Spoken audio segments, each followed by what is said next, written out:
Hello everyone. Today I'm going to be talking about the little bit of progress I've made on the ALU. So I finished one full adder on this little strip matrix board.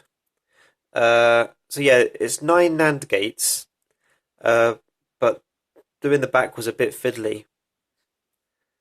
So I decided to try this on a bigger board and sort of lay it out a bit more sensibly. By the way, I actually got these now. These turned up. So this is 40, those 5 by 7 centimeter boards. They're not green and they're single-sided, but I don't. I kind of care about the color, but at the same time, these are a lot cheaper. I got 40 of these for like a tenner, which ain't bad. It's going to last me a while. They're single-sided, so they only have copper pads on one side, and that actually makes it a little bit easier because the heat from the soldering iron doesn't go all the way through, so the solder stops when it goes through the hole. It doesn't go all the way through the hole and then just keep melting on the other side. So on double-sided board, I ended up sometimes getting little bubbles on the underside. So this is a lot easier and quicker to solder to, but you have to be careful because the pads are a bit, they come off quite easily. It's not so bad if you've actually already got a bit of like a component in there, and the component sort of holds itself in when it's soldered to other metal, but the pads themselves are a bit weak. Put over there. I also got these, so these are the angle connectors. So those are a lot more helpful. Wait, I'll show you this working because this actually worked first time. I was surprised that after doing all this mess, I thought some of the insulation might have melted into other bits and caused connections or shorts, but no, it worked first time. So these three on this side, these three connections are the A, B, and the carry in. And these, what on earth are these? These are, okay, so this one's power. This blue one is power. We'll plug that in. The green one is ground, I believe, because I put them on the edge. And this is the sum, and I think this is the carry out. So let's give this a go. So it doesn't really matter what order we do these in. These A, B, and carry in, it's just like adding 3 bits together. It's all the same. So let's just put 1 there. As you can see, that's 1 plus 0 plus 0 is 1. Let's try another one. 1 plus 1 equals 0 carry 1.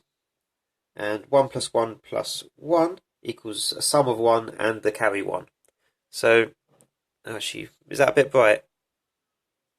That's probably too bright as well. Okay, well, I'm going to assume you can see that. I just had a look at the camera and couldn't see it. But, yeah, that's that working. So the new board I went with was like this.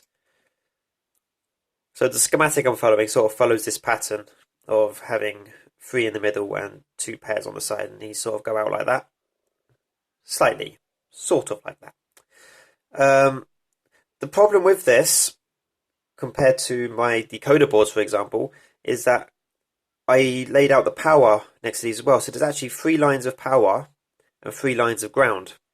And because that isn't in the schematic, because it's a logical schematic, yeah, I had to jump all of this, and I mean it's not awful, but it's not preferred. So I'm going to finish this board off. It isn't actually working yet, as you can see, it's hanging off.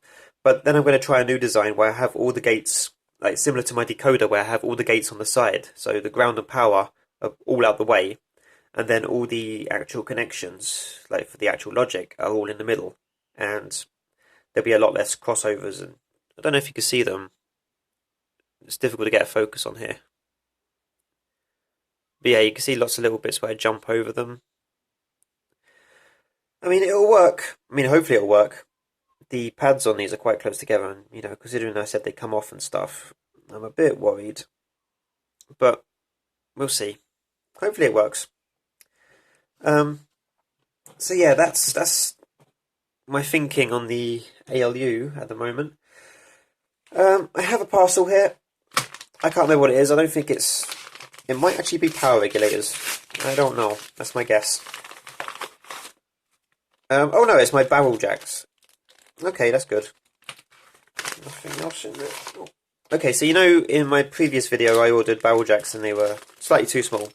As I said in the description of that video, that was actually my fault.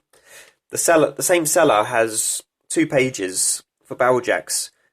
There's these 2.5 millimeter barrel jacks, and there's 1.3 millimeter barrel jacks, and the pages are identical, or pretty much identical, except for that number. So I must have had both tabs open and closed the wrong one.